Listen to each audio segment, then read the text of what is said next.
శాస్త్రాల ప్రకారం భగవంతుడు ఈ 3 సమయాల్లో అందరి ఇంటికి తప్పకుండా వస్తాడు. ప్రేక్షకులారా, మనందరికీ తెలుసు కదా, భగవంతుడు సర్వవ్యాపి. అతడు ప్రతి అణువులోనూ ఉంటాడు. అయితే శాస్త్రాల్లో ఒక అద్భుతమైన రహస్యం చెప్పబడింది. భగవంతుడు ఎప్పుడూ మనతోనే ఉన్నప్పటికీ 3 ప్రత్యేక సమయాలు ఉన్నాయి. అప్పుడు అతడు తన భక్తులకు మరింత దగ్గరవుతాడు. అలాంటి క్షణాల్లో మనిషి మరియు ఈశ్వరుని మధ్య ఎలాంటి పరదా ఉండదు. ప్రార్థనలు నేరుగా వినబడతాయి, కన్నీళ్లు మాటలు లేకుండానే స్వీకరించబడతాయి. కానీ విచారకరమైన విషయమేమిటంటే, మనం ఆ పవిత్ర క్షణాలను గుర్తించలేము. మనం లేదంటే నిద్రలో మునిగిపోయి ఉంటాం, లేదా సంసారిక వ్యవహారాల్లో అంతగా మునిగిపోయి ఉంటాం. మన జీవితంలోకి ప్రవేశిస్తున్న భగవంతుని ఆగమనాన్ని కూడా మనం గ్రహించలేము.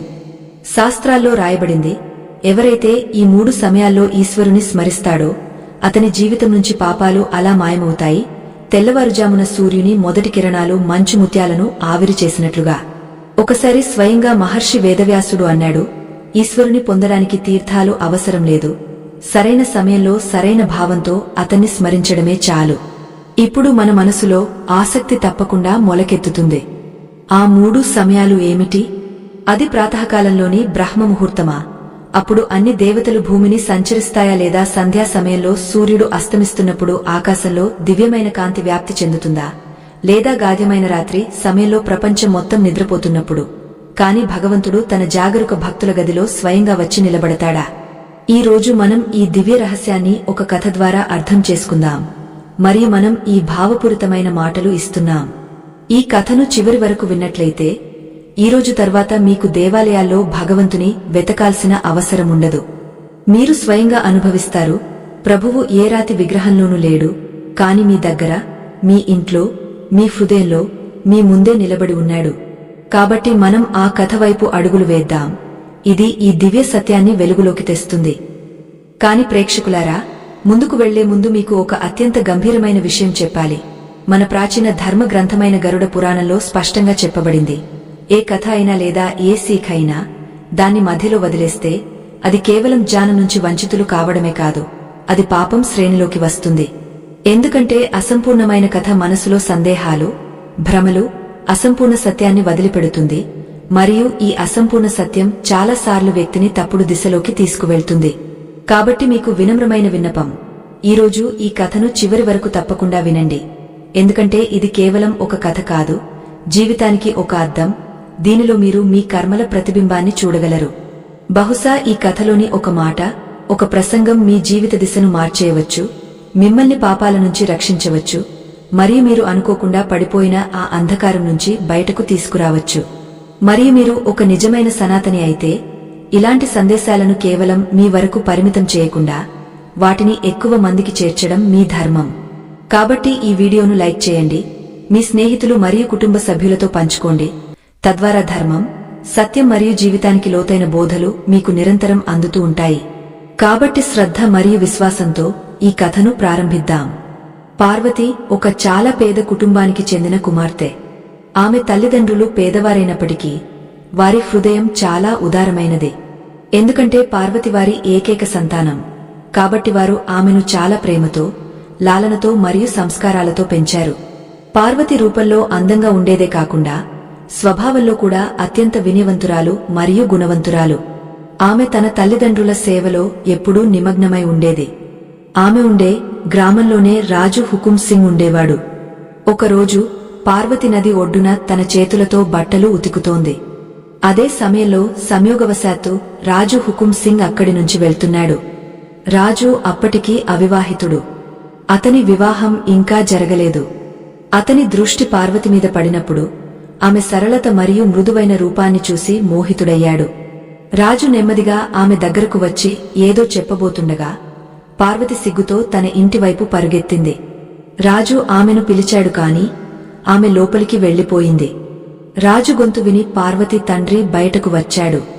ముందు రాజును చూసి భయపడి 2 చేతులు జోడించి అన్నాడు, మహారాజా, ఈరోజు మా చిన్న ఆంగణంలో మీ రాకకు కారణమేమిటి? మేము ఏదైనా తప్పు చేసి ఉంటే క్షమించండి. రాజు నవ్వుతూ అన్నాడు, ఏమీ లేదు, అలాంటిదేమీ లేదు. అప్పుడు పార్వతి తండ్రి మరింత వినయంగా అడిగాడు, అయితే మహారాజా, మా కోసం ఏమి ఆజ్ఞ? రాజు శాంతమైన స్వరంలో అన్నాడు, మీ కుమార్తె నాకు చాలా ఇష్టమైంది. నేను ఆమెతో వివాహం చేసుకోవాలనుకుంటున్నాను. పేద తండ్రి హృదయం ఇది విని భావోద్వేగంతో నిండిపోయింది. అతడు రాజును మర్యాదగా తిరస్కరించలేడు మరియు మనసులో సంతోషపడ్డాడు, తన కుమార్తె రాజమహల్ రాణి అవుతుందని. ప్రతి తండ్రికి తన కుమార్తె సుఖంగా ఉండాలని, మంచి ఇంటికి వెళ్లాలని కోరిక ఉంటుంది కదా. పార్వతి తండ్రి సమ్మతి ఇచ్చాడు. రాజు చాలా ఘనంగా వివాహ ఏర్పాట్లు చేశాడు. పార్వతి వివాహం రాజవైభవంతో జరిగింది మరియు ఆమె విదాయి తీసుకుని మహల్కు వచ్చింది. సమయం నెమ్మదిగా గడిచిపోతోంది. 1 సంవత్సరం తర్వాత ఆమెకు ఒక మంచి కుమారుడు పుట్టాడు. మరో 5 సంవత్సరాలు గడిచాయి. ఆమె కుమారుడు ఇప్పుడు 5 సంవత్సరాల వయస్సును చేరుకున్నాడు. మొత్తంగా వివాహానికి 6 సంవత్సరాలు గడిచాయి. కాని సంసార రీతి అదే కదా, మనిషి మనసు స్థిరంగా ఉండదు. నెమ్మదిగా రాజు మనసు పార్వతి నుంచి దూరమవుతోంది. ఒకరోజు అతనికి పార్వతి కంటే మరింత రూపవతి అయిన మరొక స్త్రీని కలిసింది. ఆమె తన రూపమోహంతో రాజును బంధించింది. రాజు ఆలోచించకుండా ఆమెతో కూడా వివాహం చేసుకుని మహల్కు తీసుకువచ్చాడు.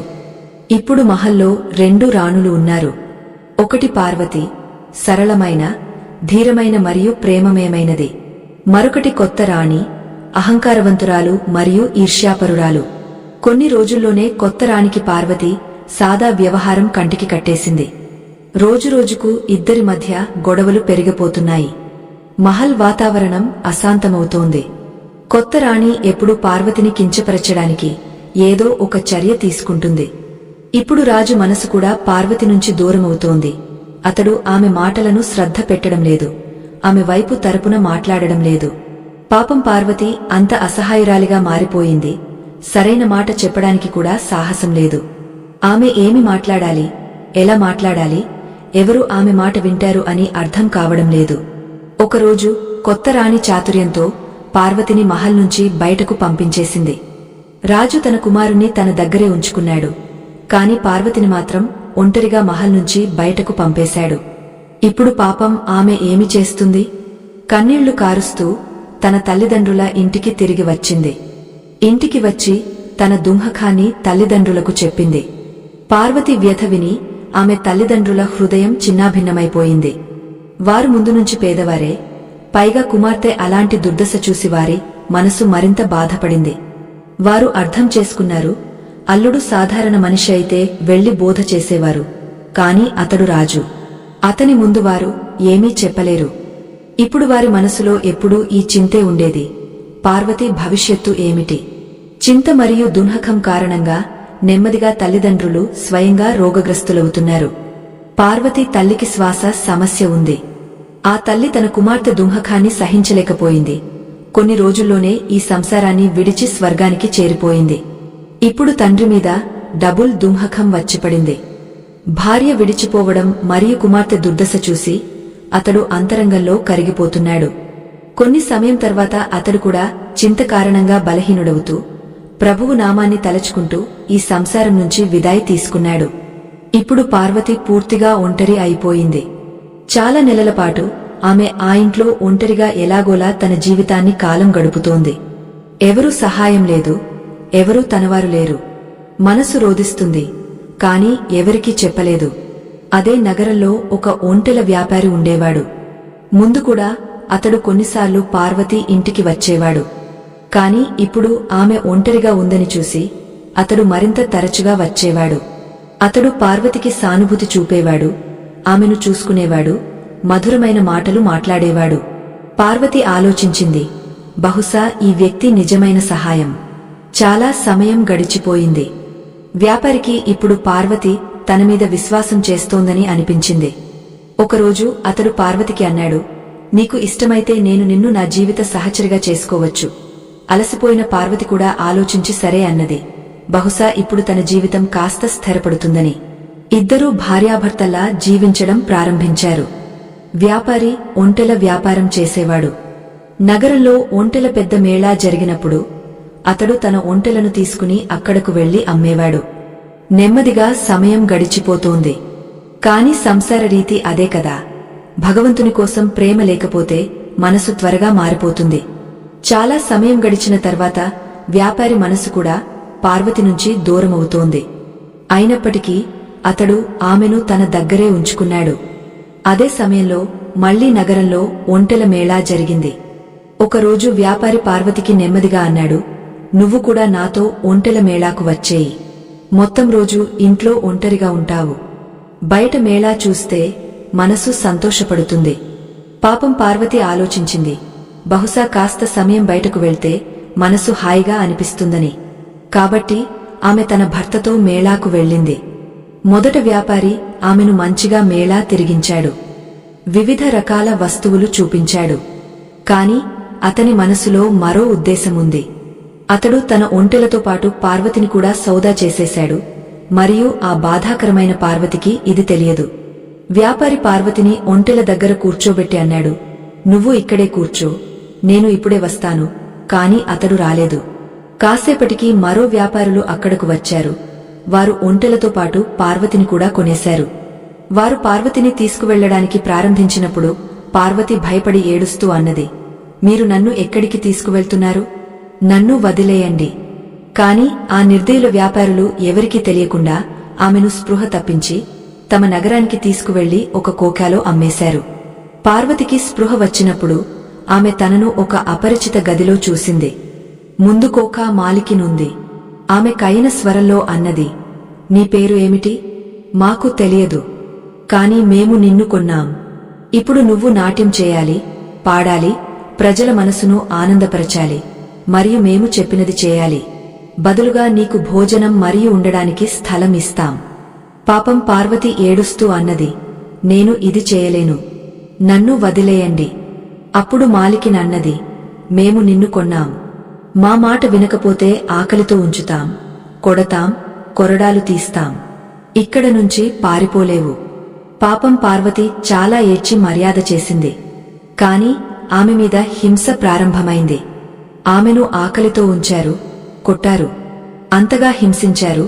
ఆమె సాహసం తగ్గిపోయింది. ఆమె ఆలోచించింది, కాస్ ఇక్కడ విషం కూడా దొరికితే నేను తిని ఈ కష్టం నుంచి విముక్తి పొందేదాన్ని. కాని మరణానికి కూడా సహాయం లేదు. చివరికి మజ్బూరీలో ఆమె చెప్పినది చేయడం ప్రారంభించింది. ఇప్పుడు ఇది ఆమె రోజువారీ జీవితం అయిపోయింది. 13 సంవత్సరాలు గడిచిపోయాయి. ఆమె శరీరం ఇంకా అందంగా ఉంది. కాని ముఖం ఎప్పుడూ ఉదాసంగా ఉండేది. ఒకరోజు ఒక రాజకుమారుడు, అతని వయస్సు సుమారు 22 సంవత్సరాలు, ఆ కోకాకు వచ్చాడు. పార్వతి ఇప్పుడు 40 సంవత్సరాలకు దగ్గరగా ఉంది. మాలికిన్ 13 స్త్రీలలో ప్రతి ఒక్కరినీ చూపించి అన్నది, నీకు ఇష్టమైనది ఎంచుకో. ప్రతి ఒక్కరి ధర వేరు. రాజకుమారుడు తన దృష్టిని పార్వతి మీద నిలిపాడు. ఇది అదే పార్వతి. ఆమె జీవితంలో ఒకప్పుడు రాజమహల్ ఉండేది, మరియు ఇప్పుడు ఈ స్థితి. రాజకుమారుడు పార్వతిని ఎంచుకున్నాడు. పార్వతి దగ్గర ఇప్పుడు పిల్లల నుంచి వృద్ధుల వరకు అందరూ వచ్చేవారు. ఇప్పుడు పార్వతి హృదయం రాతి లాంటిది అయిపోయింది. ఆమెకు ఏ మాటకు ప్రభావం ఉండేది కాదు. ఆమె రాజకుమారునికి కూడా అనుమతి ఇచ్చి అతన్ని తన గదికి తీసుకువెళ్ళింది. కాసేపు గడిచిన తర్వాత పార్వతి నెమ్మదిగా అడిగింది, నువ్వు ఎవరు? రాజకుమారుడు సమాధానమిచ్చాడు, నేను హాకుం దేశ రాజకుమారుడు రాజకుమారు హర్ష్. ఇది వినగానే పార్వతి హృదయం వణికిపోయింది. ఇది అదే పేరు ఆమె తన కుమారునికి పెట్టినది. ఆమె పాదాల కింద భూమి కదిలిపోయినట్లు అనిపించింది. ఆమె తక్షణమే తన శరీరాన్ని బట్టలతో కప్పేసింది. ఆమె నాలుక బిగుసుకుపోయింది, సాహసం కూడా తగ్గపోయింది. ఆమె అంతరంగంలో అర్థం చేసుకుంటోంది, ఈరోజు ఈశ్వరుడు నాకు ఏదో అనుకోకుండా పాపం ఫలాన్ని ఇచ్చాడు. ఇప్పుడు ఆమె ఏడవలేక, మాట్లాడలేక, ఆమె ధడకనే ఆగపోయినట్లు. రాజకుమారుడు పార్వతి వైపు చూసినప్పుడు ఆమె భయపడిపోయింది. ఆమె కళ్ళు ఎక్కడో నిలిచిపోయాయి. ఆమె గోడవైపు ముఖం తిప్పి కూర్చుంది. ఈ వింత స్థితిని చూసి రాజకుమారుడు ఏమీ అర్థం చేసుకోలేదు, మరియు వెళ్లడానికి అనుమతి అడిగాడు.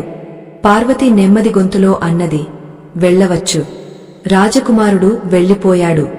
పార్వతి తన 2 చేతులను ఆకాశం వైపు ఎత్తి ఒక చిన్నగా బాధాకరమైన గొంతులో ప్రభువును పిలిచింది.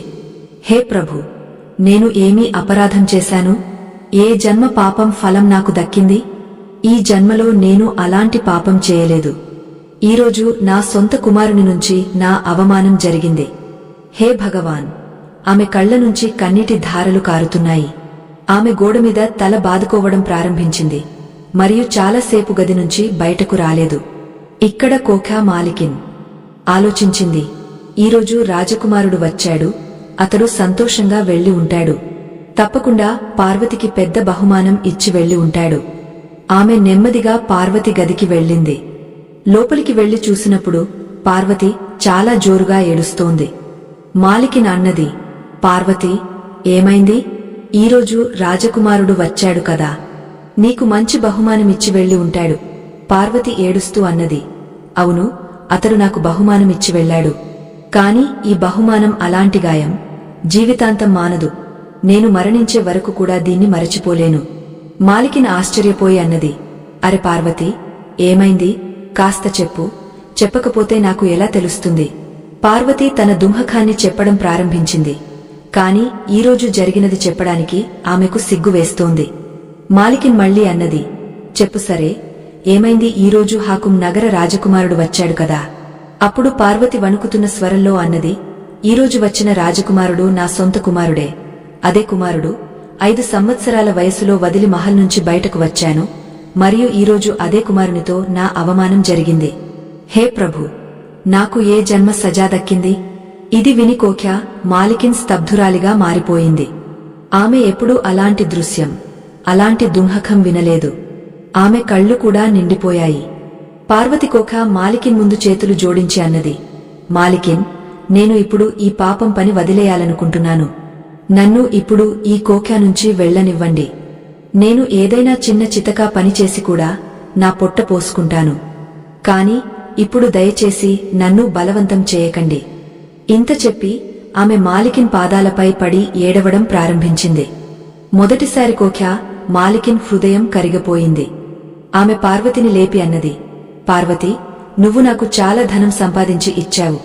నేను నిన్ను కొన్న ధనం కంటే 5 రెట్లు నువ్వు నాకు సంపాదించావు. మరియు ఈరోజు నీతో జరిగినది నన్ను అంతరంగంలో కదిలించేసింది. నువ్వు జీవితంలో ఇప్పటికే చాలా కష్టాలు అనుభవించావు. నేను నిన్ను స్వేచ్ఛగా విడుదల చేస్తున్నాను. నువ్వు ఎక్కడికి కావాలంటే అక్కడికి వెళ్లవచ్చు. మరియు ఎప్పుడైనా నాకు అవసరం పడితే నన్ను గుర్తుచేసుకో. నేను నీకు సహాయం చేస్తాను. పార్వతి కన్నీళ్లు తుడుచుకుంటూ అన్నది, మాలికిన్, ఇప్పుడు ఇంతకంటే పెద్ద గాయం నా జీవితంలో ఏమి ఉంటుంది? ఇప్పుడు నేను మరణించాలి. కాని లేదు, నేను మరణించను. నేను చూడాలనుకుంటున్నాను. ఇంకా ఏ కష్టాలు నాకు సహించాల్సి ఉంది. బహుశా నా పాపాలు ఇంకా పూర్తి కాలేదు. ఇంత చెప్పి ఆమె మాలికిన్ గళాన్ని కౌగిలించుకుని ఫూట్ ఫూట్ ఏడవడం ప్రారంభించింది. తర్వాత ఆమె నుంచి విదాయి తీసుకుని అక్కడ నుంచి బయటకు వచ్చింది. కొన్ని రోజులు ఆమె గ్రామ గల్లీల్లో తిరుగుతూ ఉంది. ఆకలి దప్పికలతో చాలా రాత్రులు గడిపింది.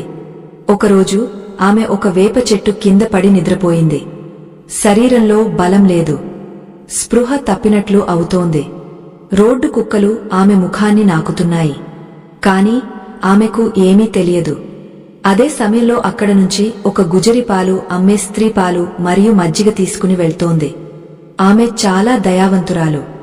ఆమె చూసినప్పుడు ఒక స్త్రీ నేలపై పడి ఉంది మరియు కుక్కలు నాకుతున్నాయి. ఆమెకు దయ వచ్చింది. ఆమె ఆలోచించింది, బహుశా ఈ స్త్రీ మరణించి ఉందేమో. ఆమె త్వరగా ఆమె దగ్గరకు వచ్చి కుక్కలను తరిమేసింది. ఆమె చూసినప్పుడు ఆమె శ్వాసలు ఇంకా నడుస్తున్నాయి. ఆమెను లేపడానికి ప్రయత్నించింది. ఆమె ఒక గ్లాసులో పాలు నింపి నెమ్మదిగా పార్వతి నోట్లో పోసింది.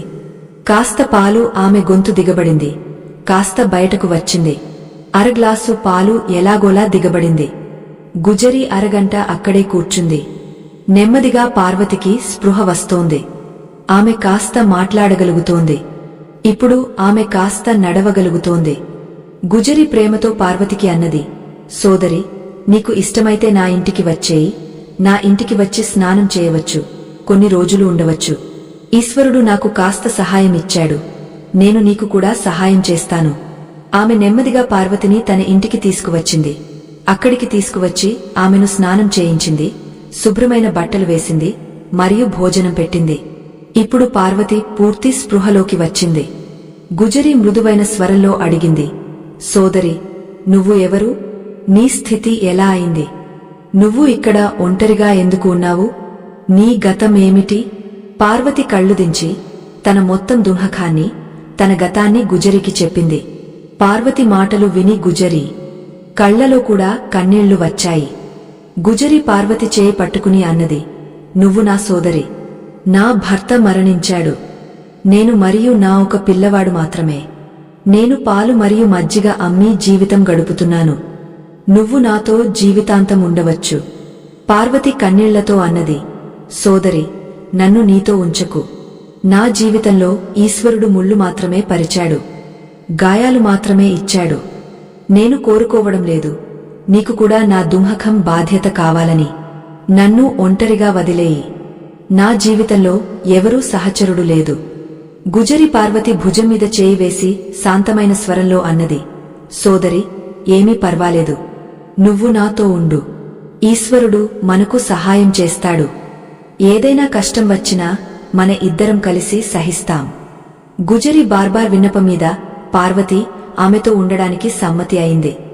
ఇప్పుడు పార్వతి గుజరితో ఉండడం ప్రారంభించింది. ఆమె ఇంట్లో ఉండేది మరియు గుజరి పాలు అమ్మి ముగ్గురు గుజారా చేస్తుంది.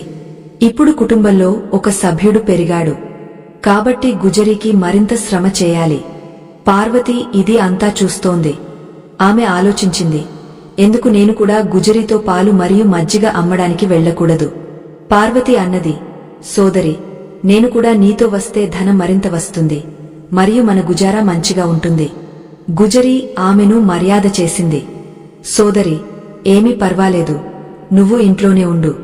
కాని పార్వతి ఆగ్రహం చేసింది, లేదు సోదరి, మన ఇద్దరం కలిసి శ్రమ చేస్తే ఈశ్వరుడు కూడా మనమీద ప్రసన్నుడవుతాడు. ఇప్పుడు పార్వతి పిల్లవాన్ని ఉదయం స్నానం చేయించి స్కూలుకు పంపేస్తుంది. పిల్లవాడు తిరిగి వచ్చే వరకు ఆమె గుజరితో పాలు మజ్జిగ అమ్మి తిరిగి వస్తుంది మరియు పిల్లవాన్ని చూసుకుంటుంది. ఇంటి పని ఇద్దరు కలిసి చేస్తారు. ఇలా నెమ్మదిగా 3 నెలలు గడిచిపోయాయి. ఒకరోజు గుజరి పాలు మరియు మజ్జిగ తలపై నుంచి పడి నేలపై చిందరవందర అయిపోయింది. గుజరి నేలపై కూర్చుని పడిన పాలను చూసి ఏడవడం ప్రారంభించింది. అప్పుడు పార్వతి ప్రేమతో అన్నది, సోదరి, నువ్వు పాలు మరియు మజ్జిగ కోసం ఎందుకు విలపిస్తున్నావు?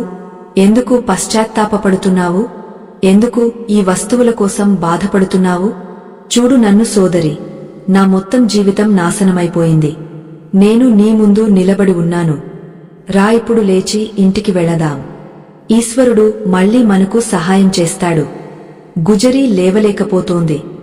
ఆమె పాదంలో గాయం అయింది. చాలా నొప్పి ఉంది. అప్పుడు పార్వతి ఆమెకు సహాయం చేసి నెమ్మదిగా లేపి ఇంటికి తీసుకువచ్చింది.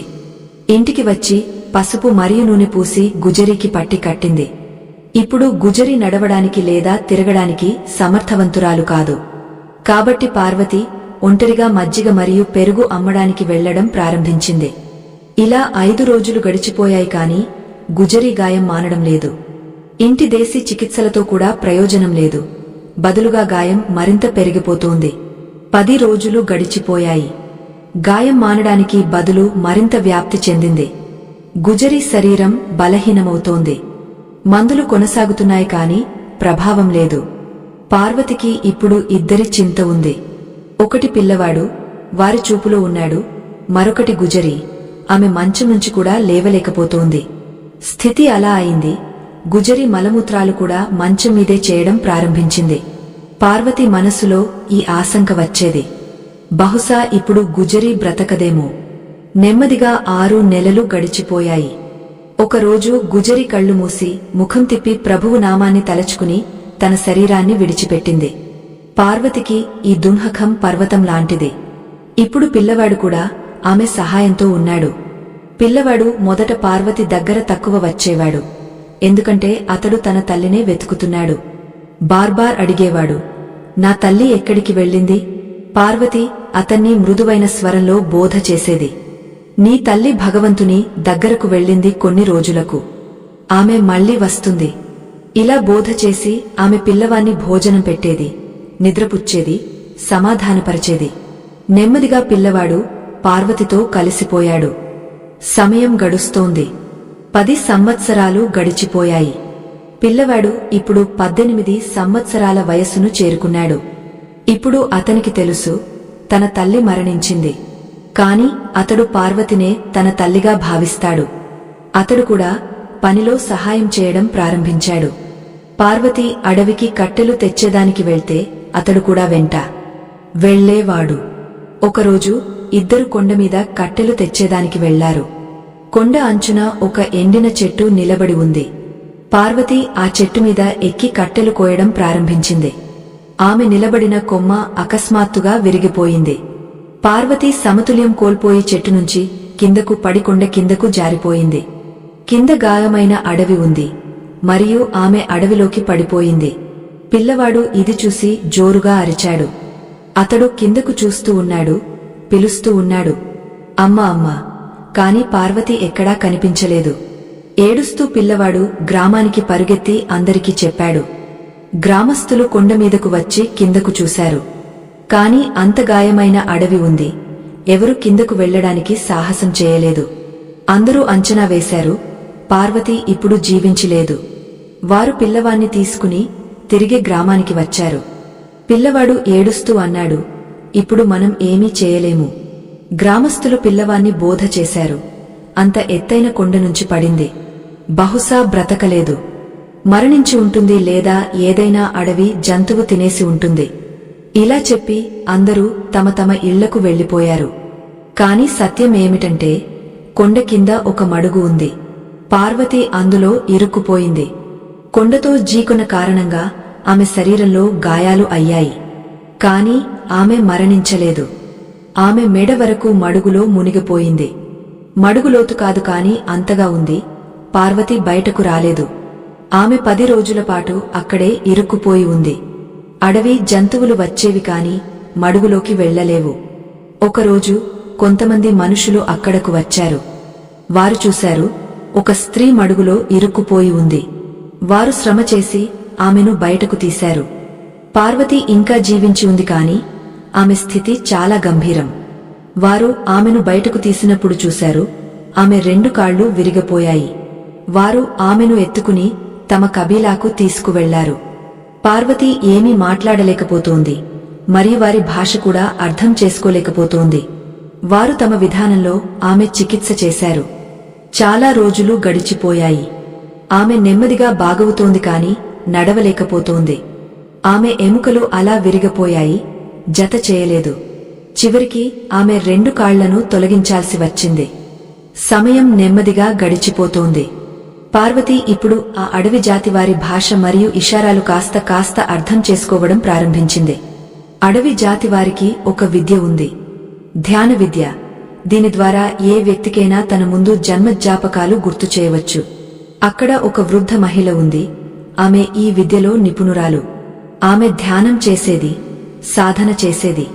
ఆమె పార్వతిని చాలా చూసుకునేది. మొదట పార్వతి వారి మాటలు అర్థం చేసుకోలేదు. కాని ఇప్పుడు అర్ధ మాటలు మరియు ఇషారాలు అర్థం చేసుకుంటోంది. ఆమె తన ఎక్కువ సమయాన్ని ఆ వృద్ధ మహిళతో గడుపుతోంది. ఒకరోజు పార్వతి ఆమెకు అన్నది, నాకు నా ముందు జన్మ తెలుసుకోవాలి. వృద్ధ మహిళ మృదువైన స్వరంలో అన్నది, లేదు, ఇది నీకు మంచిది కాదు. ఎవరైతే తన ముందు జన్మ తెలుసుకుంటాడో అతడు తిరిగి వచ్చి శాంతిగా ఉండలేడు. అతని జ్ఞాపకాలు అతన్ని మరింత దుఃఖపరుస్తాయి. అన్నీ మరచిపోవడం ప్రకృతి నియమం. ఇందులోనే నీ కళ్యాణముంది. పార్వతి ఆ వృద్ధ మహిళకు అన్నది, అమ్మా, నేను తెలుసుకోవాలనుకుంటున్నాను. దుఃఖం నేను ఈ జన్మలోనే అనంతమైనవి సహించాను. ఒకటి కంటే మరొకటి పెద్ద దుఃఖాలు నాకు దక్కుతున్నాయి. నాకు ఏ గుణ ఫలం దక్కుతోంది, ఇది నేను తెలుసుకోవాలనుకుంటున్నాను. ముందు జన్మ తెలుసుకోవడంలో కూడా నాకు దుఃఖం దక్కితే నేను ఆ దుఃఖాన్ని కూడా సహిస్తాను. ఎక్కడ అంత దుఃఖాలు సహించాను, అక్కడ ఒకటి మరి సరే. పార్వతి తన మొత్తం వ్యథను వృద్ధ మహిళకు చెప్పింది. వృద్ధ మహిళ శాంతమైన స్వరంలో అన్నది, కుమార్తె, నువ్వు మొండిగా ఉంటే నేను నీకు ధ్యాన విధిని నేర్పుతాను. ఈ ప్రక్రియ దీర్ఘకాలికం, 3-4 సంవత్సరాలు కూడా పట్టవచ్చు. నువ్వు నీ ధ్యానంలో ఒక్కో క్షణాన్ని గుర్తు చేసుకోవాలి. ఇప్పుడు క్షణం నుంచి జన్మ వరకు, తర్వాత గర్భం 9 నెలల వరకు. దాని తర్వాతే నువ్వు నీ ముందు జన్మలోకి ప్రవేశించగలవు. పార్వతి దృఢమైన స్వరంలో అన్నది, నాకు అంగీకారం అమ్మా. అప్పుడు వృద్ధ మహిళ ఆమెకు ధ్యాన విధిని ప్రారంభించింది. ఈ సాధన 3 సంవత్సరాల పాటు కొనసాగింది. నెమ్మదిగా పార్వతి తన ముందు జన్మలోకి చేరుకుంది. ఆమె శరీరం ఇక్కడే ఉంది కాని ఆత్మ అక్కడ తిరుగుతోంది. ఆమె చూసింది, ముందు జన్మలో ఆమె ఒక కుమ్మరి భార్య. ఆమె పేరు రూపా. ఇప్పుడు ఆమెకు అన్నీ గుర్తువచ్చాయి. మొదట ఆమెకు గుర్తువచ్చింది ఆమె మరణం ఎలా జరిగింది. గ్రామస్థులు ఆమెను కొట్టి కొట్టి చంపేశారు. ఆమె చూసింది, తన ముందు జన్మలో రాత్రి ఎవరో పిల్లవాన్ని ఎత్తుకుని శ్మశానానికి తీసుకువెళ్తోంది. అక్కడికి వెళ్లి ఆ పిల్లవాన్ని చంపి దాని కాలేయాన్ని తీసి అందులో మేకుదిగా ఆవాల చెట్టు మీద దిగేస్తోంది. ఆమె ఈ భయానక పనిని 21 పిల్లలతో చేసింది. 21 ఇళ్లను నాశనం చేసింది. ఆమె స్వయంగా నిస్సంతానురాలు. ఏదో తాంత్రికుని మోసంలో పడి అలా చేసింది. ప్రజలు ఆమె ముఖాన్ని చూడడానికి కూడా ఇష్టపడరు. సంతానం లేకపోవడం దున్హకం మరియు ప్రజల తిరస్కారం ఆమెను పిచ్చివారిగా చేసింది. ఆమె చూసింది, ఆమె చంపిన పిల్లలలో చాలా తల్లిదండ్రులు తమ సంతానాల దున్హకంలో ఆత్మహత్య చేసుకున్నారు. కొంతమంది ఇప్పటికీ ఆమె ఆత్మకు శాపాలు ఇస్తున్నారు. ఆమె అనుభవించింది, మరణం తర్వాత కూడా ఆ ఇళ్ల శాపాలు ఆమె ఆత్మకు గాయం చేస్తున్నాయి. ఆమె ఆత్మ అన్ని ఇళ్లలోకి వెళ్ళింది. అక్కడ ఆమె పిల్లలను ఎత్తుకుంది. అక్కడ ఆమె చూసింది, కొన్ని ఇళ్లు ఇప్పటికీ నిస్సంతానాలు. కొంతమంది వృద్ధులయ్యారు కాని అందరూ ఆమెకు గాలి ఇస్తున్నారు. ఇది అంతా చూసి పార్వతి రూప మరింత దున్హకపడింది.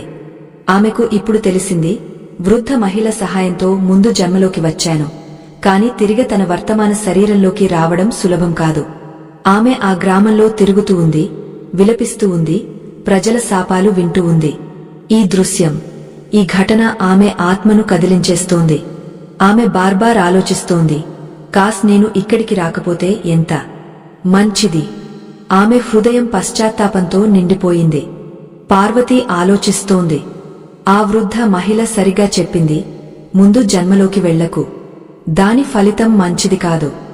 నాకు పశ్చాత్తాపం కలుగుతుంది. ఆమె ఇప్పుడు పశ్చాత్తాపం చేస్తోంది, ఏడుస్తోంది, ప్రజలను పిలుస్తోంది, నన్ను విముక్తి చేయండి, నన్ను క్షమించండి. కాని ఆమెకు అనిపిస్తోంది, ఎవరూ ఆమెను వినడం లేదు. ఆమె ఎవరికీ కనిపించడం లేదు. ప్రజలు ఆమె మధ్య నుంచి వెళ్తున్నారు కాని వారికి ఏమీ అనుభూతి కావడం లేదు. ఆమె అందరి ముందు ఉండి కూడా అదృశ్యమైంది. ఎందుకంటే ఇప్పుడు ఆమె కేవలం ఆత్మ మాత్రమే, శరీరం లేదు. ఆమె రోజురాత్రి తిరుగుతూ ఉంది. ఆమెకు ఎక్కడా స్థలం దొరకడం లేదు. పూర్తి 3 సంవత్సరాలు ఇలా దున్హకంలో గడిచిపోయాయి. అదే గ్రామంలో ఒక తాంత్రికుడు వచ్చాడు. అతడు ఆత్మలను వశం చేసుకుంటాడు. అతని చేరికలో ఎన్ని ఆత్మలు ఉన్నాయో అందులో ఒకటి పార్వతి కూడా. అతడు వాటిని ఉల్టా సీధా పనులు చేయిస్తాడు. పార్వతి వంతు వచ్చినప్పుడు ఆ తాంత్రికుడు ఏదో పని ఇవ్వాలనుకున్నాడు. కాని పార్వతి జోరుగా ఏడ్చేసింది, నేను ఇప్పటికే చాలా పాపాలు చేశాను. దయచేసి నాతో మరి ఏ అపరాధం చేయించకు. ఆమె తన అన్ని రహస్యాలను ఆ తాంత్రికునికి చెప్పి ప్రార్థన చేసింది, నన్ను ఇక్కడ నుంచి విముక్తి చేయి. నన్ను తిరిగి నా శరీరంలోకి పంపు.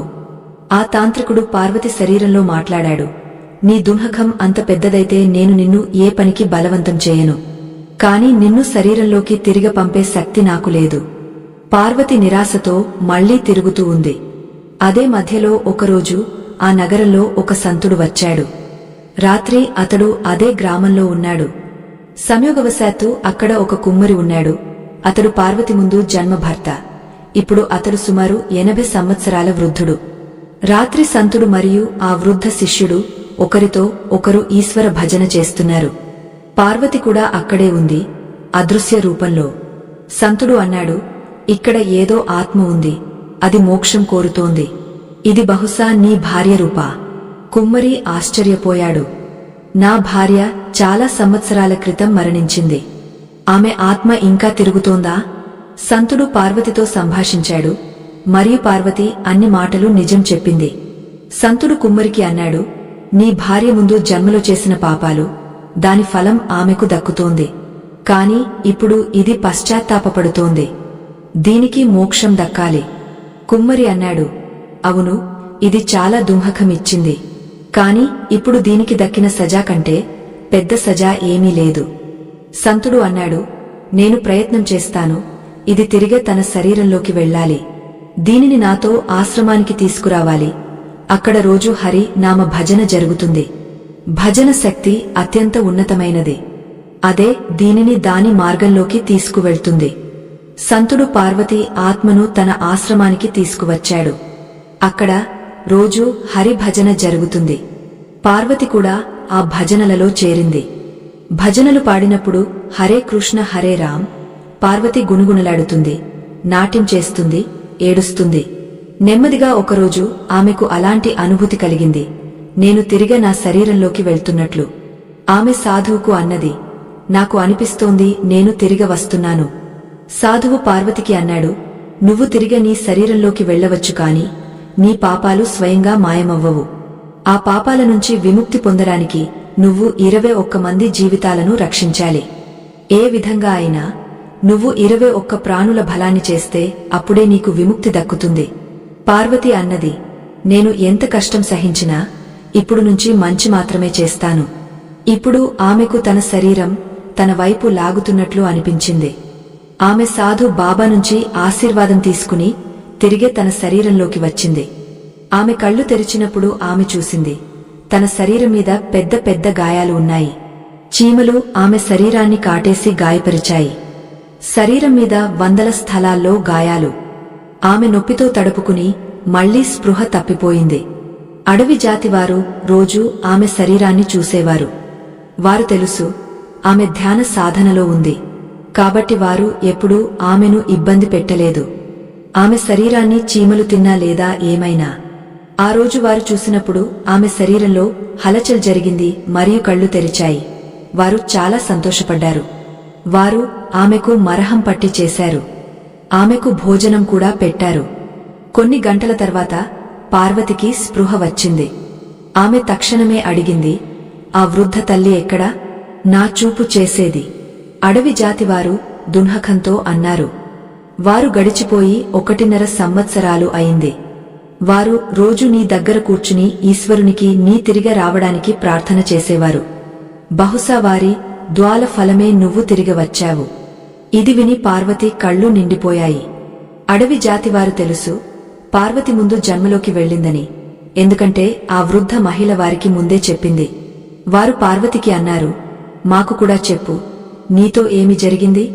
అప్పుడు పార్వతి తన ముందు జన్మ పూర్తి కథను వారికి చెప్పింది. 7 సంవత్సరాల తర్వాత ఆమె తిరిగే తన శరీరంలోకి వచ్చింది.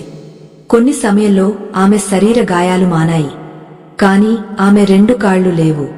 కాబట్టి నడవడంలో చాలా కష్టం. ఇప్పుడు ఆమెకు 21 జీవితాలను రక్షించి తన పాపాల ప్రాయశ్చిత్తం చేయాలి. ఆమె మోకాళ్ల మీద అడవిలో నడవడం నేర్చుకోవడం ప్రారంభించింది.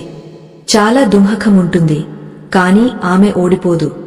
నెమ్మదిగా ఆమె మోకాళ్ల మీద కూడా వేగంగా నడవడం నేర్చుకుంది.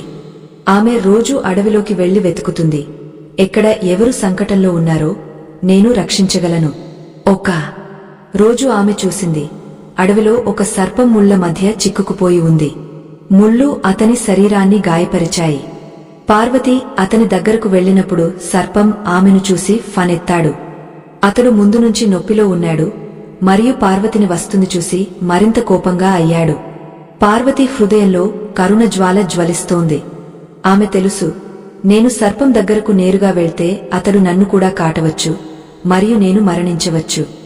సర్పం చాలా కోపంగా కనిపిస్తున్నాడు. పార్వతి భయపడి దగ్గరకు వెళ్లలేదు.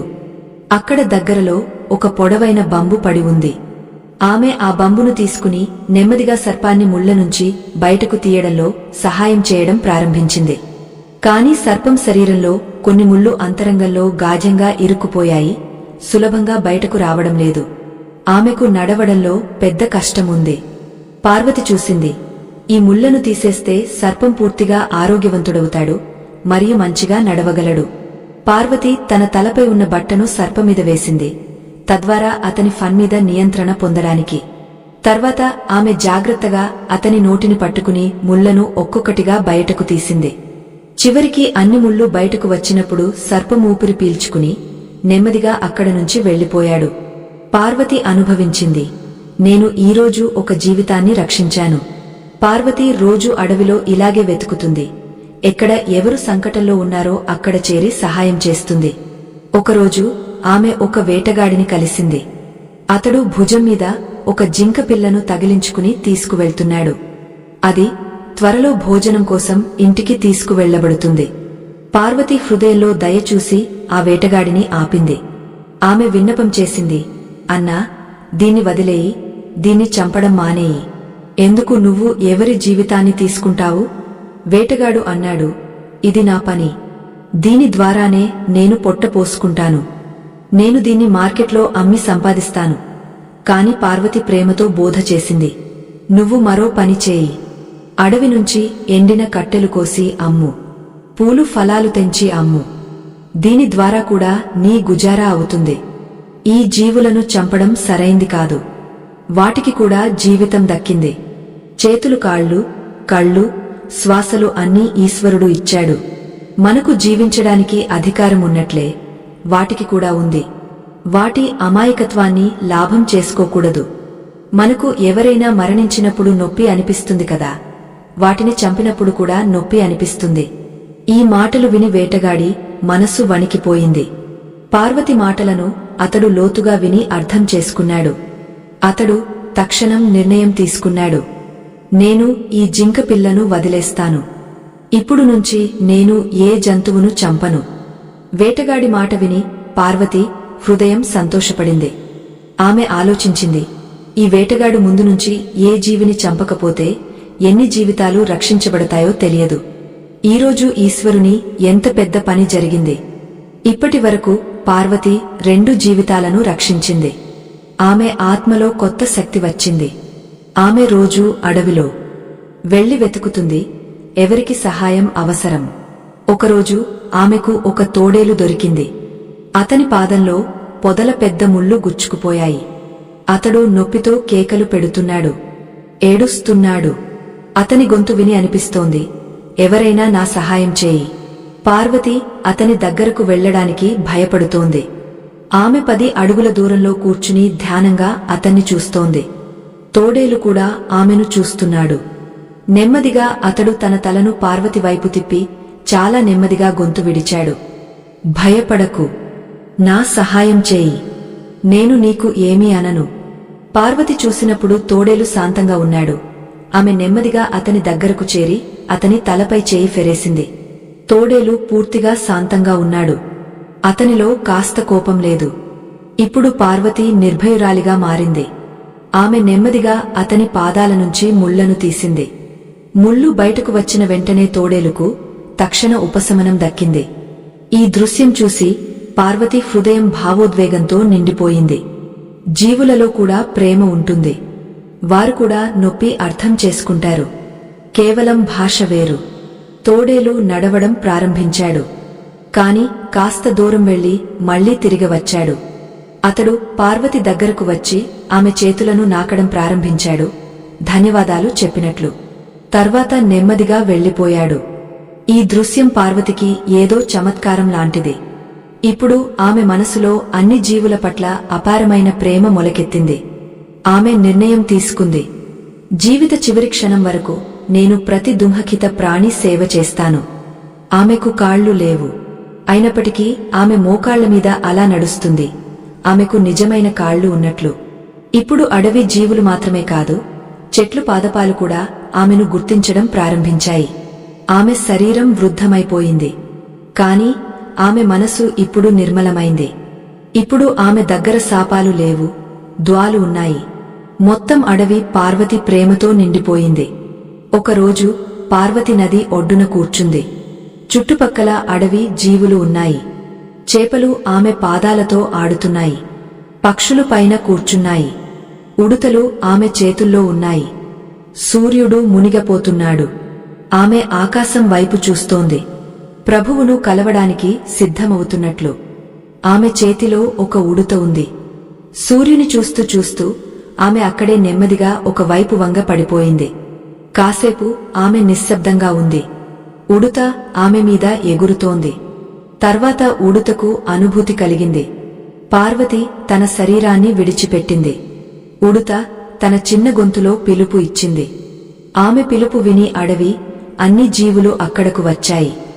జింకలు, కోతులు, ఏనుగులు, పక్షులు, సర్పాలు, తోడేళ్లు అన్నీ. కాసేపటికి అడవి జాతివారు కూడా అక్కడకు చేరుకున్నారు. అందరూ కలిసి పెద్ద ప్రేమతో పార్వతి శరీరాన్ని మట్టికి అప్పగించారు. తర్వాత అందరూ కలిసి ఆకాశం వైపు ముఖం చేసి పార్వతికి దుఆ మాంగారు. మొత్తం అడవిలో జీవుల గొంతులు మారుమోగాయి. ప్రకృతి కూడా పార్వతి త్యాగాన్ని ప్రణామం చేస్తున్నట్లు. అప్పుడు మేఘాలు కమ్ముకున్నాయి మరియు అకస్మాత్తుగా ఘనఘోర వర్షం పడడం ప్రారంభించింది. ప్రేమ మేఘాలు ఏడుస్తూ ఏడుస్తూ కురుస్తున్నట్లు. ఆ అడవి గత 10 సంవత్సరాల నుంచి ఎండిపోయి ఉంది. ఆ రోజు నుంచి ప్రతి సంవత్సరం పూర్తి వర్షం పడుతుంది. నదులు, చెరువులు, జలపాతాలు అన్ని నీటితో నిండిపోయాయి. చెట్లు పాదపాలు లహలహలాడుతున్నాయి. అడవి అంత హరితవనమైపోయింది. ప్రజలు చెప్పడం ప్రారంభించారు, పార్వతి ఇప్పటికీ ఇక్కడే ఉందేమో, ఈ హరితలోనే స్థిరపడింది. ఆ రోజు నుంచి వర్షం పడినప్పుడల్లా అడవి జీవులు ఆకాశం వైపు చూసి చెప్పేవి, ఇది పార్వతి దుఆ. పార్వతి ఆత్మకు శాంతి దక్కింది, విముక్తి దక్కింది మరియు ఆమె అక్కడే అడవి ప్రతి ఆకు మరియు ప్రతి చుక్కలో రమ్యమైంది. ప్రేక్షకులారా, ఈ మొత్తం కథ ద్వారా మనం భగవాన్ శివుని ఆ 3 సీఖ్లను తెలుసుకుందాం. అతడు కలియుగ సమస్త సంసారానికి ఇచ్చాడు. ఎవరైనా సాధారణ మనిషి తన జీవితంలో అమలు చేస్తే ఎప్పుడూ దున్హఖపడడు. కాబట్టి ప్రేక్షకులారా, మీ విలువైన సమయాన్ని వృధా చేయకుండా ఆ 3 సీఖ్లను తెలుసుకుందాం. మొదటి సీఖ్, పాపం ఎప్పుడూ స్వయంగా మాయమవ్వదు. దాన్ని పుణ్యంతో కడగాలి.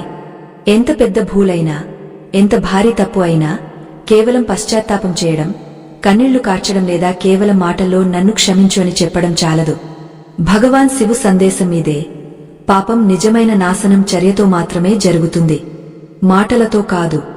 మీరు ఎవరితో అన్యాయం చేసినా, ఎవరి జీవితాన్ని తీసేసినా, ఎవరికి దున్హఖమిచ్చినా ఆ చేతులు హాని చేసినవే. ఇప్పుడు ఆ చేతులను ఆ హానిని తొలగించడంలో పెట్టండి. పార్వతి కథ ఇందుకు జీవంత ఉదాహరణ. ఆమె ముందు జన్మలో ఎంత పెద్ద పాపం చేసినా ఈ జన్మలో ఏడ్చి ఏడ్చి పశ్చాత్తాపం చేయడానికి బదులు ఆమె తన జీవితాన్ని అర్పించింది. ఆమె 21 అమాయకులతో అపరాధం చేసింది. దాని బదులు ఆమె 21 జీవితాలను రక్షించింది. ఆమె కేవలం నన్ను క్షమించు అని చెప్పలేదు. ఆమె తన దుంహకాలను కర్మలో మార్చింది. సర్పం ముళ్లను తీసింది, జింక పిల్లను రక్షించింది, తోడేలు పాదాల నుంచి ముళ్లను తీసింది. ఇవి కన్నీళ్లు కావు, ఇవి కర్మలు. మరియు ఈ కర్మలే ఆమె పాపాలను కడిగే నిర్మలత్వాన్ని తెచ్చాయి. ఇదే భగవాన్ శివు మనకు చెప్పేది, మీ చేతులతో జరిగిన తప్పులకు అదే ధైర్యంతో, అదే ఉత్సాహంతో మంచి చేయండి. కేవలం పశ్చాత్తాపం చేయడంతో ఏమీ మారదు. పుణ్యం విత్తాలి, అప్పుడే ఫలం దక్కుతుంది. మరియు ఈ విత్తనం పెద్ద పెద్ద యోజనలతో మాత్రమే కాదు, రోజువారీ చిన్న చిన్న మంచి పనులతో కూడా జరుగుతుంది. ఎవరి చేయి పట్టుకోవడం, ఆకలితో ఉన్నవానికి భోజనం ఇవ్వడం, దున్హఖితుని దున్హఖాన్ని పంచుకోవడం, ఇవి చిన్న చిన్న బీజాలు పెద్ద ఫలాలు ఇస్తాయి. ఆలోచించండి, ప్రతి వ్యక్తి తప్పు చేసి అక్కడే ఆగ కేవలం నింద చేస్తే లేదా మాటల పశ్చాత్తాపం చేస్తే సంసారంలో పాపాలు పెరుగుతాయి. కాని ప్రతి ఒక్కరు జీవితంలో ఒక్కో ప్రాణి సహాయం చేయడం ప్రారంభిస్తే, ఎక్కడ గాయం అయిందో అక్కడ మరహం పూయడం, అప్పుడు పాపాలు స్వయంగా తగ్గుతాయి. అందుకే ఈ సీఖ్ సరళమైనది మరియు కఠినమైనది. సరళమైనది ఎందుకంటే ఈ రోజు నుంచి మీరు ఎవరికైనా సహాయం చేయవచ్చు. కఠినమైనది ఎందుకంటే దాని మార్గం సులభం కాదు, కాని ఇదే నిజమైన మార్గం. అందుకే ఈ రోజు నుంచి ఈ ప్రమాణం చేయండి. ఎప్పుడైనా మీకు అనిపిస్తే మీ కర్మతో ఎవరి హృదయం బాధపడింది, అప్పుడు కూర్చుని కేవలం మాఫీ అడగకండి. లేచి ఆ చేతులతో, ఆ శక్తితో, ఆ మాటలతో, ఆ సమయంలో ఉపయోగకరమైన పనిచేసి ఆ హానిని పూర్తి చేయండి. మీరు ఎవరి ముఖంపై నవ్వు తెచ్చినప్పుడు, ఎవరి గాయంపై మరహం పూసినప్పుడు, అప్పుడు మీ మాటలు అర్థవంతమవుతాయి మరియు మీ నిజమైన పశ్చాత్తాపం పూర్తవుతుంది. అప్పుడు భగవాన్ శివు లాంటి దయావంతుడు మరియు న్యాయవంతుడు మీ వైపు చూసి చెప్పాడు, ఇప్పుడు నీ పాపాలు క్షమించబడ్డాయి. గుర్తుంచుకోండి, పాపం అప్పుడే మాయమవుతుంది దాని స్థానంలో పుణ్యం విత్తినప్పుడు. కేవలం ఖేదంతో ఏమీ జరగదు. కర్మలు మార్చండి, జీవితం మార్చండి, మరియు ప్రపంచం కూడా మారుతుంది. రెండవ సీక్, ప్రతి జీవిలో భగవాన్ శివు వాసముంది. ఏ ప్రాణికి కష్టం ఇవ్వడం స్వయంగా శివునికి కష్టం ఇవ్వడం. చెప్పబడింది, భగవాన్ శివు సర్పాన్ని కూడా గళంలో ధరిస్తాడు మరియు ఎద్దు నందిపై సవారీ చేస్తాడు. అతనికి కుక్కలు, తోడేళ్లు, సర్పాలు, గొర్రెలు, మేకలు అన్నీ సమానంగా ఇష్టం. ఇది ఏ షో కాదు, సమస్త సృష్టికి సందేశం. ఏ జీవి అయినా చిన్నది లేదా పెద్దది, అందులో కూడా అదే చేతన, అదే ఈశ్వరుడు. పార్వతీ కథ మనకు ఇదే లోతుగా బోధిస్తుంది. ఆమె ముళ్లలో ఇరుక్కుపోయిన సర్పాన్ని రక్షించినప్పుడు ఆమె కేవలం సర్పాన్ని స్వేచ్ఛగా చేయలేదు, ఆమె శివ స్వరూప సేవ చేసింది. ఆమె వేటగాడిని బోధించి జింక పిల్లను విడిపించినప్పుడు అది కేవలం జంతు రక్షణ కాదు, అది ఈశ్వరు ఒక రూపాన్ని రక్షించడం. ఆమె తోడేలు గాయాలను భరించినప్పుడు ఆమె కేవలం కరుణ చూపలేదు, ఆమె ప్రేమ భాష మాటలు లేకుండా అర్థం చేసుకోవచ్చని సాబితు చేసింది. భగవాన్ శివు ఈ కలియుగానికి ఇదే సందేశం ఇస్తాడు. మీరు దేవాలయంలో వెళ్లి నాకు పాలు నివేదిస్తే మరియు బయటకు వచ్చి అదే పాల కోసం ఏ జీవి తల్లి పాలు దోచుకుంటే అర్థం చేసుకోండి, మీరు పూజ చేయడం లేదు, పాపం చేస్తున్నారు. మీరు మహాదేవ భక్తులైతే మొదట ఇది అర్థం చేసుకోండి, ప్రతి జీవి మీ సహభోజి కాదు, సహ అస్తిత్వం. మీరు జీవిని చంపి మీ ఆకలి తీర్చుకునేది ఆకలి కాదు, అది అజ్ఞానం మరియు క్రూరత్వం. భగవాన్ చెప్పేది, మీరు ఇది చూడడం నేర్చుకున్న రోజు. సర్పానికి కూడా కన్నీళ్లు ఉన్నాయి. జింక తన తల్లిని పిలుస్తుంది, తోడేలు నొప్పిలో సిసకుతుంది. ఆ రోజు మీ ఆత్మలో శివు జాగరణ జరుగుతుంది. నిజమైన ధర్మం ఇదే. దేవాలయంలో దీపం వెలిగించడానికి ముందు ఏ ఆకలితో ఉన్నవాని పళ్ళెంలో రొట్టె ముక్క పెట్టండి. శివలింగంపై గంగాజలం నివేదించడానికి ముందు ఏ దాహంతో ఉన్న జీవికి నీరు తాగించండి. మరియు ఏ పూలను భగవాన్ పాదాలలో పెట్టడానికి ముందు చూడండి, మీరు ఏ జీవి పాదాల కింద ముళ్ళు పరచడం లేదు. పార్వతి కాళ్లు లేకున్నా మోకాళ్ల మీద నడిచి ప్రతి జీవి సేవ చేసింది. ఆమె సాబితు చేసింది, సాధనాలు కాదు, భావన ముఖ్యం. మీరు దయావంతులవుతారు, అప్పుడు స్వయంగా భగవాన్ మీ అంతరంగంలో విరాజమానుడవుతాడు. అందుకే ఈరోజు నుంచి ఈ సంకల్పం చేయండి, ఏ జీవిని తన్నకండి, ఏ పక్షిని రాయి వేయకండి, ఏ జంతువు ఆకలి లేదా దప్పికను మరచిపోకండి, మరియు ఏ ప్రాణి అసహాయ పిలుపును అనసునా చేయకండి. ఎందుకంటే మీరు ఏ జీవి ప్రాణాలను రక్షించిన రోజు, ఆ రోజు మీరు నిజంగా భగవాన్ శివును ప్రసన్నం చేశారు. ఇదే కలియుగంలో అతి పెద్ద పూజ, ఇదే నిజమైన శివత్వం. మూడవ సీక్ ఇది, నిజమైన మోక్షం దేవాలయాలలో లేదు, పరోపకారం మరియు కరుణలో దక్కుతుంది. మోక్షం అంటే కేవలం సమాధి లేదా తీర్థయాత్ర కాదు. చాలా మంది ఆలోచిస్తారు, చాలా మంత్రాలు జపించండి, రోజు తీర్థానికి వెళ్ళండి, పూజా పాంగ్యాలు చేయండి, మోక్షం దక్కుతుంది. కాని పార్వతీ కథ మనకు చెప్పేది, నిజమైన విముక్తి అది మరొకరి నొప్పిని తగ్గించేది. పార్వతి తన కర్మలతో జీవితాలను రక్షించినప్పుడు, దున్హకితుల సేవ చేసినప్పుడు అప్పుడే ఆమెకు శాంతి దక్కింది. ఇదే నిజమైన విముక్తి. ఆత్మ హల్కా అవ్వడం, హృదయం శాంతమవ్వడం. భగవాన్ శివు మనకు బోధిస్తాడు, భక్తి నిజమైన రూపమది, చేతులు ఎత్తి ఎవరి మంచి చేయడం. మీరు కేవలం మాటల్లో భక్తి చేస్తే కాని ఎవరికీ ఉపయోగకరం కాకపోతే ఆ భక్తి అసంపూర్ణం. పరోపకారం మరియు కరుణతోనే మనసు అంతరంగంలో మారుతుంది. మీరు ఏ ఆకలితో ఉన్నవానికి రొట్టె ఇచ్చినప్పుడు, ఏ గాయపడినవానికి మరహం పూసినప్పుడు, ఏ ఒంటరివాని చేయి పట్టుకున్నప్పుడు, అప్పుడు మీ మాటలు పవిత్రమవుతా మరియు మీ ఆత్మిక భారం హల్కా అవుతుంది. పార్వతి తన మోకాళ్లతో నడిచి కూడా జీవుల సేవ చేసింది. ఆమె దగ్గర పెద్ద శక్తులు లేవు, కాని ఆమె ఏమి చేయగలిగిందో పూర్తి హృదయంతో చేసింది. అలాగే మనం కూడా చిన్న చిన్న కర్మలతో పెద్ద మార్పు తెచ్చుకోవచ్చు. మోక్షం పొందడానికి పెద్ద తపస్సు చేయాల్సిన అవసరం లేదు. ముఖ్యం ఏమిటంటే మీరు రోజూ ఎవరి దుఃఖాన్ని తగ్గించడానికి ప్రయత్నం చేయడం. కాస్త బాధ్యత నిర్వహణతో కూడా ఆత్మకు చాలా శాంతి దక్కుతుంది. నిజమైన పరోపకారం నిస్వార్థం. పార్వతి అప్పుడు కూడా సహాయం చేసింది, ఆమె దగ్గర ఏమీ లేనప్పుడు. సహాయం భావనలో స్వార్థం ఉండకూడదు. మీరు అపేక్ష లేకుండా సేవ చేసినప్పుడు ఈశ్వరు కృప స్వయంగా వస్తుంది. ఇదే మార్గం. దీని ద్వారా వ్యక్తి జన్మ మరణ బంధాల నుంచి నెమ్మదిగా విముక్తుడవుతాడు. ఇది కూడా అర్థం చేసుకోండి, మోక్షం ఒక రోజులో దక్కదు. పార్వతికి కూడా 7 సంవత్సరాల మోకాళ్ల నొప్పి, కఠిన సాధన మరియు నిరంతర సేవతో విముక్తి దక్కింది. అందుకే ధైర్యం ఉంచండి. ప్రతిరోజు ఒక చిన్న మంచి కర్మ చేయండి. ఎవరికైనా సహాయం చేయండి. ఎవరి మాట వినండి. ఎవరికోసం దానం చేయండి. నెమ్మదిగా ఈ కర్మ మీ అలవాటుగా మారుతుంది మరియు చివరికి మీ ఆత్మ శుద్ధమవుతుంది. చివరి ప్రార్థన ఇదే: ప్రభు శివు మనకు అలాంటి కరుణ మరియు సేవ బలాన్ని ఇవ్వు. మనం ప్రతిరోజు ఎవరికైనా ఉపయోగకరంగా ఉండాలి. మనకు అలాంటి అర్థం ఇవ్వు.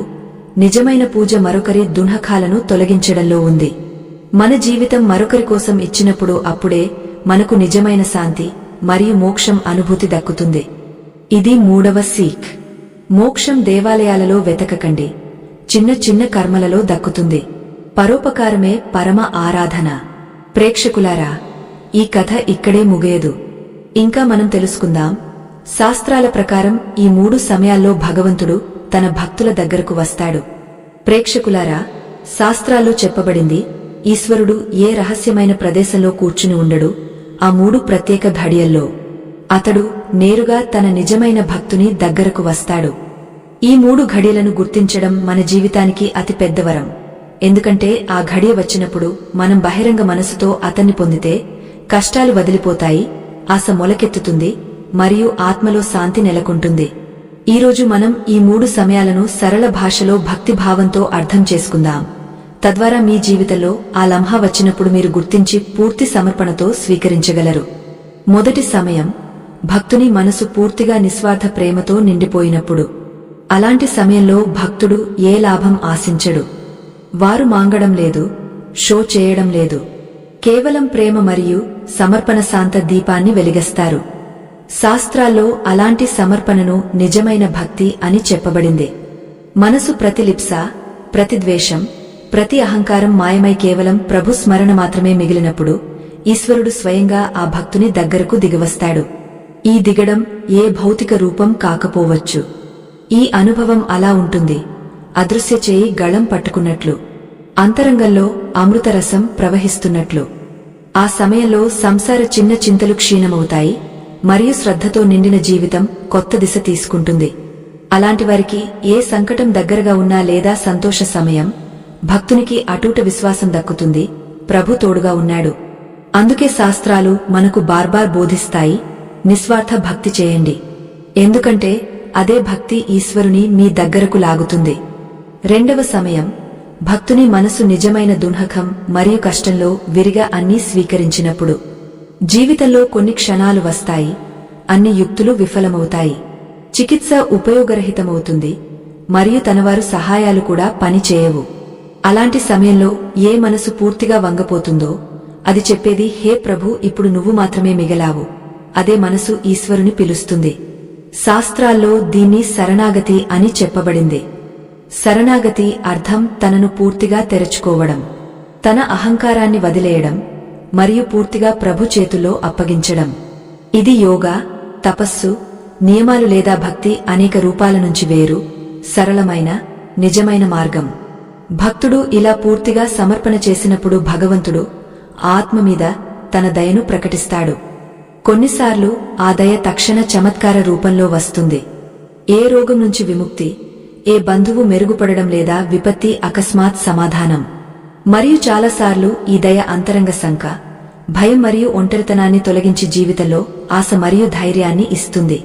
అందుకే కష్టాల్లో విరిగిపోకండి. అప్పుడు మీరు తనను కోల్పోకుండా ప్రభు పాదాలలో సమర్పించుకుంటే గుర్తుంచుకోండి, ఆ సమయం ఈశ్వరుడు మీకు అతి దయావంతుడిగా వస్తాడు. మూడవ సమయం, మరణ సమయం లేదా చివరి క్షణం వచ్చినప్పుడు మరియు ఆత్మ పూర్తిగా శాంతమవుతుంది. శాస్త్రాల్లో చెప్పబడింది, మరణక్షణం అతి నిజమైన మరియు నిస్సందేహమైన అవకాశం. జీవితంలో మనం ఏమి చేశామో, ఆలోచించామో, కోరామో అన్నీ ఆ ఒక్క క్షణంలో అర్థం కోల్పోతాయి.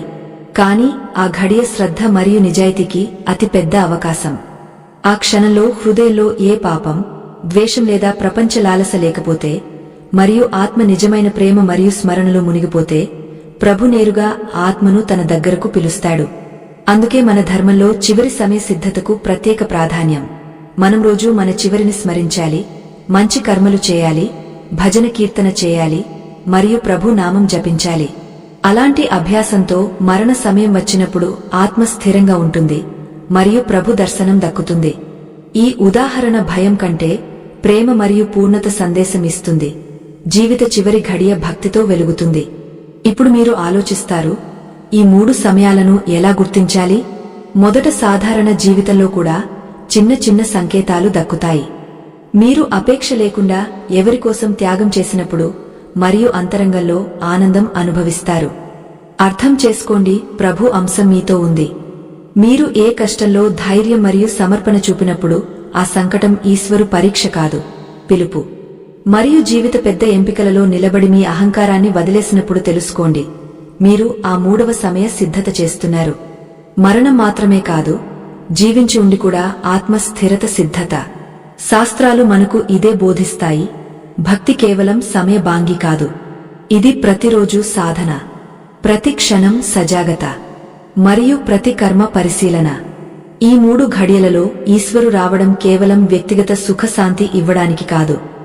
శాస్త్రాలు చెప్పేది 1000 అలాంటి భక్తులు కలిసి నిస్వార్థ భక్తి, నిజమైన దున్హకంలో శరణాగతి మరియు మరణ స్మరణతో జీవితం గడిపితే సమాజం మారుతుంది. అత్యాచారాలు మరియు అన్యాయాలు తగ్గుతాయి. కుటుంబాలలో మేళవింపు పెరుగుతుంది. ప్రజలు సరళులు, నిజాయితీవంతులు మరియు దయావంతులవుతారు. అందుకే ఈ ప్రత్యేక అవకాశాలు వ్యక్తిగత అనుగ్రహ క్షణాలు మాత్రమే కావు, మొత్తం సమాజానికి అద్దం లాంటివి. ఎందుకంటే ఒక భక్తు శుద్ధత చాలా ఆత్మలను ప్రేరేపిస్తుంది. ఇప్పుడు కొన్ని అభ్యాసాలు చెప్పుతాను, మీరు రోజు చేయవచ్చు. తద్వారా ఆ ప్రత్యేక సమయం వచ్చినప్పుడు మీరు సిద్ధంగా ఉంటారు. ఉదయం సాయంత్రం ప్రభు నామం జపించండి. కాని ఇది కేవలం మాటలు కాకూడదు. మనసులో ప్రేమ భావం ఉంచండి. మీ ఆచరణలో మరొకరి పట్ల దయ పెంచండి. తద్వారా భక్తి మరియు కర్మ రెండు కలిసి నడుస్తాయి. కష్టాల్లో భయపడకండి. వాటిని ఈశ్వరు పరీక్షగా భావించి ధైర్యంతో భరించండి మరియు వినయంతో ప్రార్థన చేయండి. చివరికి మీ మరణాన్ని సమయంలో ఊహించండి. అలా కాదు, భయం కలగకూడదు.